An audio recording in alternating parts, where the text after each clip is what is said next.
আজকে না একটু কচু বাটা করে নিয়েছিলাম। অনেক দিন ধরেই ঘরে না পড়েছিল কচুটা। তো আজ করব কাল করব করে করে না সময়ের অভাবে না হয়ও না। তো আর এইসব জিনিস না একটু সময় নিয়ে করলেই ভালো লাগে। না হলে ওই তাড়াহুড়ো করে করলে খেতেও ভালো লাগে না। তো দেখছিলাম একটু নষ্ট নষ্ট হয়ে যাচ্ছিল। তাই ভাবলাম না আজকে যতই দেরি হোক কচু বাটাটা করেই নেব। তো ভাবলাম একটু অন্যরকম করেই করি।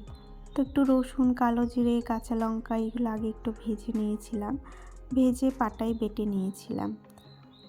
আর এইসব জিনিস তো একটু হাতে বেটে করলেই বেশি ভালো লাগে, টেস্টটা আরও যেন দ্বিগুণ হয়ে যায়। তো এই জন্য ভাবলাম মিক্সিতে দেবো না, হাতেই বেটে করব।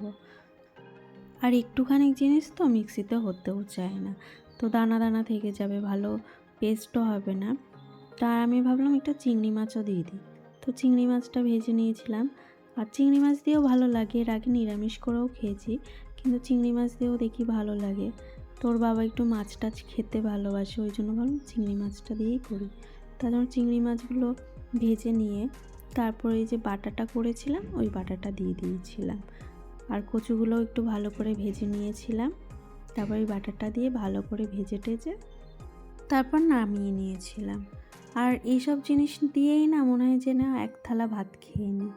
তো এইসব জিনিস তো আমারও খুব ভালো লাগে, ওর বাবারও খুব ভালো লাগে, বেশিরভাগ মানুষেরই এইসব জিনিসগুলো ভালো লাগে। তো এক থালা ভাত যেন খাওয়া হয়ে যায়। তো এই যে, তো খেতে কিন্তু খুব টেস্ট হয়েছিল। ভালো জিনিস করতে যেমন সময়ও লাগে, খেতেও কিন্তু খুব ভালো লাগে। তো আমার তো খুব ভালোই লেগেছিল।